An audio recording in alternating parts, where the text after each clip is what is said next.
जय मां दुर्गा। आपकी इस नवरात्रि की वीडियो को जो भी इंसान पूरा देखे, उसकी संपूर्ण मनोकामनाएं पूरी कर देना, उसकी झोली खुशियों से भर देना। मित्रों, 2024 में इस साल मां दुर्गा सिंह पर नहीं बल्कि पालकी में सवार होकर भूलोक पर पधारे हमारे हिंदू सनातन शास्त्र में वर्णित है।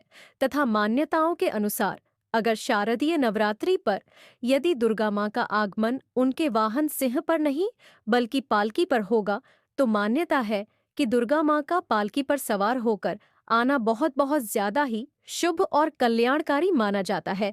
जीवन सुखमय हो जाता है। भक्ति का भरपूर लाभ भक्तजनों को मिलता है। मित्रों, इस बार नवरात्रि पूरे 9 दिनों तक मनाई जाएगी। न एक भी दिन कम, न 9 दिनों तक एक भी दिन ज्यादा, पूरे 9 दिनों तक मनाई जाएगी। माँ शेरोवाली की विशेष रूप से पूजा आराधना की जाएगी। शारदीय नवरात्रि का महाप इस बार 2024 में 3 अक्टूबर दिन गुरुवार से शुरू होकर 12 अक्टूबर शनिवार के दिन समाप्त होंगे। जो लोग 10वें दिन व्रत का पारण करते हैं, वह लोग 12 अक्टूबर शनिवार के दिन व्रत का पारण करेंगे। और जो लोग 9वें दिन कन्या पूजन के साथ ही व्रत का पारण करते हैं, तो वह लोग 11 अक्टूबर दिन शुक्रवार को व्रत का पारण करेंगे।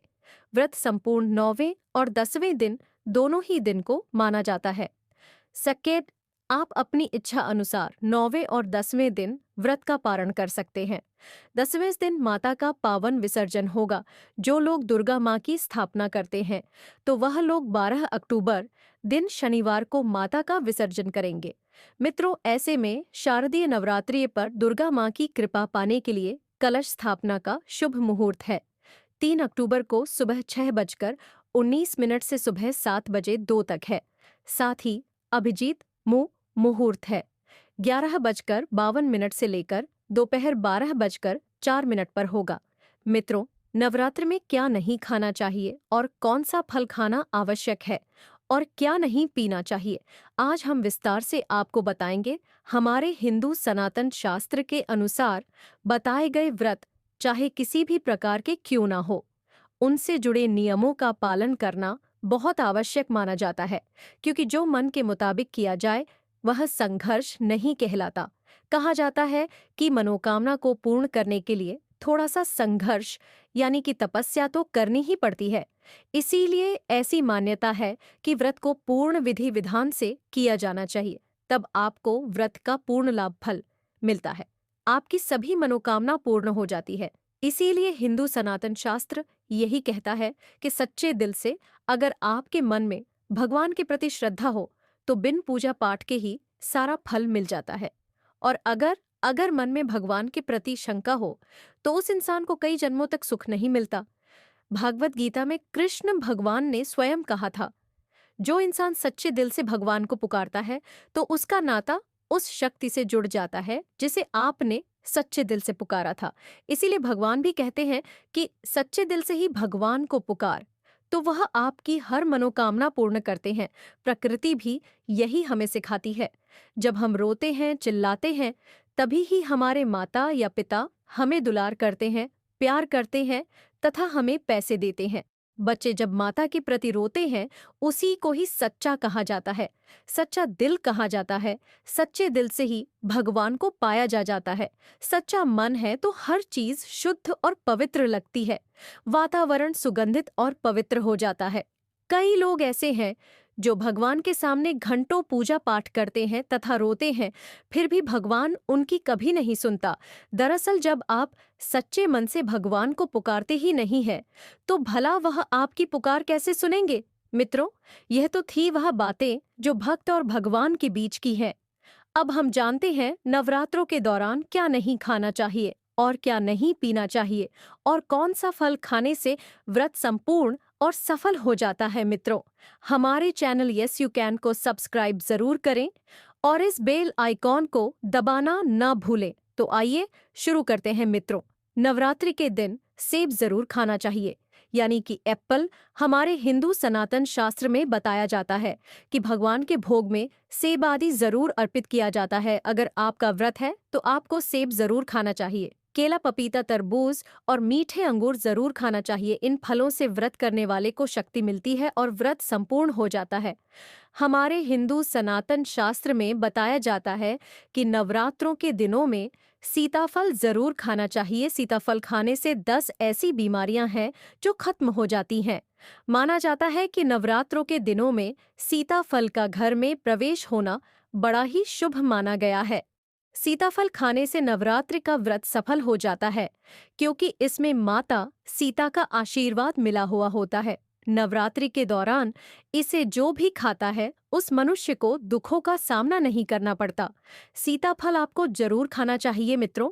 नवरात्रों में व्रतधारी को डब्बा में जो बंद लस्सी, डब्बा बंद जूस और दूध नहीं पीना चाहिए। उसमें कई केमिकल मिले होते हैं, जिसके कारण आपका व्रत टूट जाता है। जब भी आप फलों का जूस पिए तो याद रखें उसमें नमक न डालें, नहीं तो व्रत टूट जाएगा। साथ ही साथ जूस में बर्फ भी नहीं डालना चाहिए। फलों का सादा जूस पीने से व्रत सफल होता है।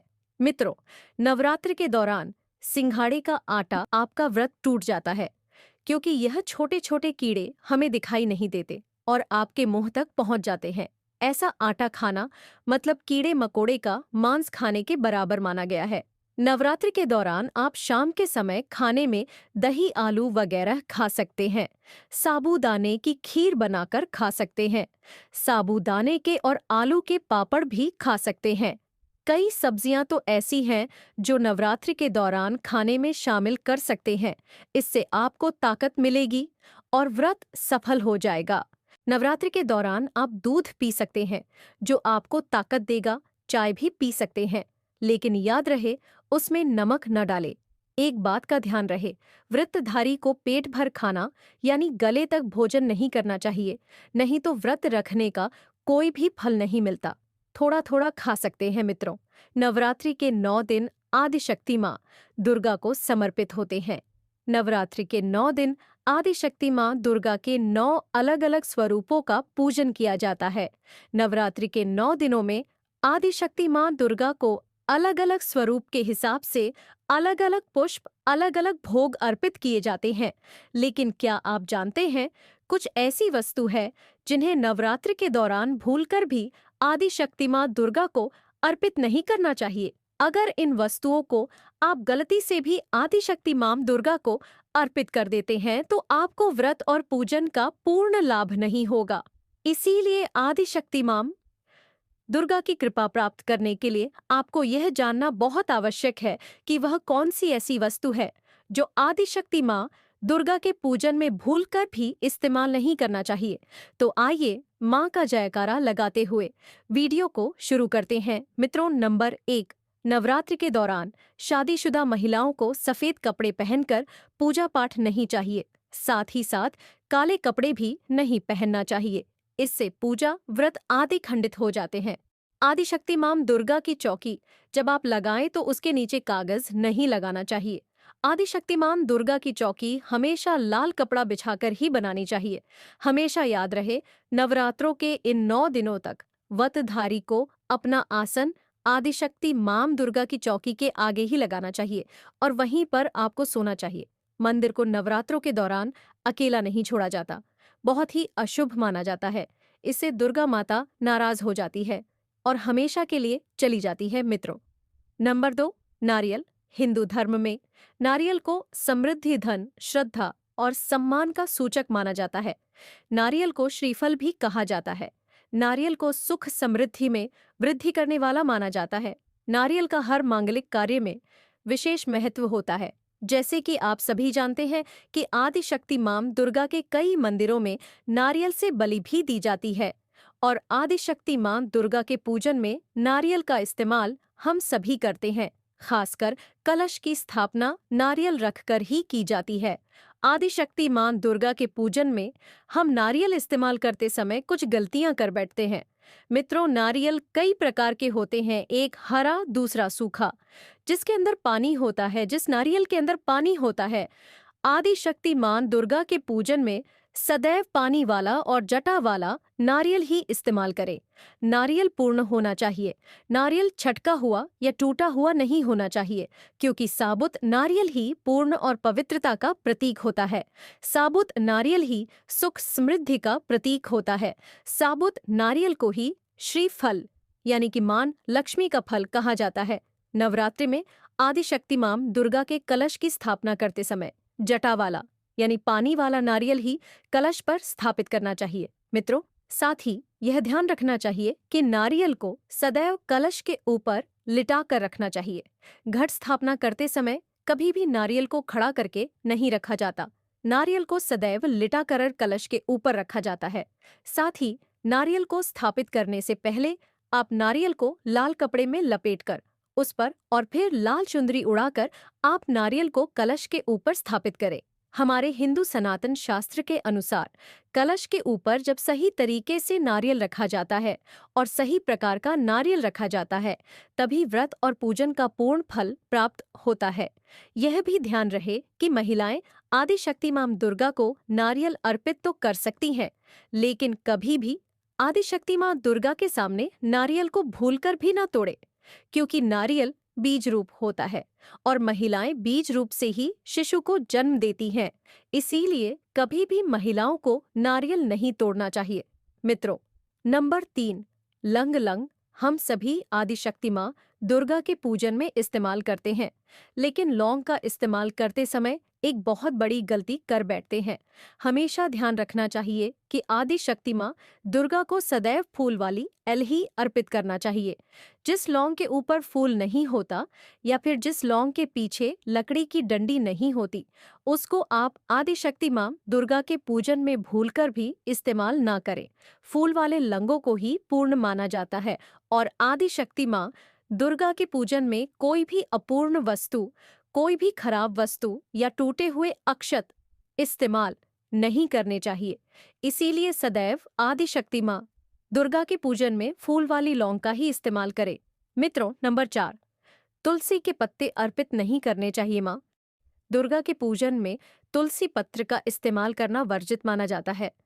तुलसी पत्र के अलावा आंवला भी आदिशक्ति मां दुर्गा को अर्पित नहीं करना चाहिए और दुर्वा भी आदिशक्ति मां दुर्गा को अर्पित नहीं करना चाहिए। दुर्वा भगवान श्री गणेश को बहुत प्रिय है। नवरात्रि में आप भगवान गणेश को दुर्वा अर्पित कर सकते हैं। विष्णु जी को तुलसी के पत्ते अवश्य अर्पित कर सकते हैं, लेकिन आदिशक्ति मां दुर्गा को भूलकर भी तुलसी के पत्ते या दुर्वा अर्पित ना करें। आदिशक्ति मां दुर्गा को सफेद फूल भी अर्पित ना करें। आदिशक्ति मां दुर्गा को सदैव लाल रंग के फूल अर्पित करने चाहिए। लाल रंग के फूल आदिशक्ति मां दुर्गा को बहुत प्रिय है। खासकर माता को गुड़हल और कमल के फूल बहुत प्रिय हैं। हमारे हिंदू सनातन शास्त्र में बताया जाता है कि घर में आदिशक्ति मां दुर्गा की 2 या 3 मूर्तियां या फोटो नहीं होनी चाहिए। इस बात का भी आप विशेष ध्यान रखें कि आदिशक्ति मां दुर्गा के पूजन में कोई भी खंडित चीज इस्तेमाल ना करें। खंडित चीज जैसे कि चटका हुआ या टूटा हुआ दीपक या फिर चटका हुआ कोई बर्तन, और साथ ही यह भी ध्यान रहे कि लोहे के और प्लास्टिक के बर्तन आप आदिशक्ति मां दुर्गा के पूजन में इस्तेमाल ना करें, क्योंकि प्लास्टिक के चाइनीज बर्तन जानवरों की हड्डियों के पाउडर से मिलकर बनते हैं। ऐसा ना करें। ऐसे बर्तनों को आदिशक्ति मां दुर्गा के पूजन से सदैव दूर रखें। आदिशक्ति मां दुर्गा को जो पुष्प अर्पित कर रही हैं, उन्हें सूंघे नहीं। सूंघे हुए फूल या गिरे हुए फूल या फिर मुरझाए हुए फूल माता को अर्पित ना करें। मित्रों, कमेंट बॉक्स में लिखे जय माता दी जानकारी पसंद आए तो एक लाइक तो बनता है। मित्रों, अगर आप इस नवरात्रि में माँ दुर्गा को प्रसन्न करना चाहते हैं, माँ दुर्गा को इस नवरात्रि अपने घर में लाना चाहते हैं और आप चाहते हैं कि आपकी झोली खुशियों से भर जाए, आपकी सारी मनोकामना पूर्ण हो जाए, तो कमेंट बॉक्स में लिखें जय मां दुर्गा। आपका हमारे घर में स्वागत है और हमारे चैनल यस यू कैन को सब्सक्राइब करें। जय मां दुर्गा।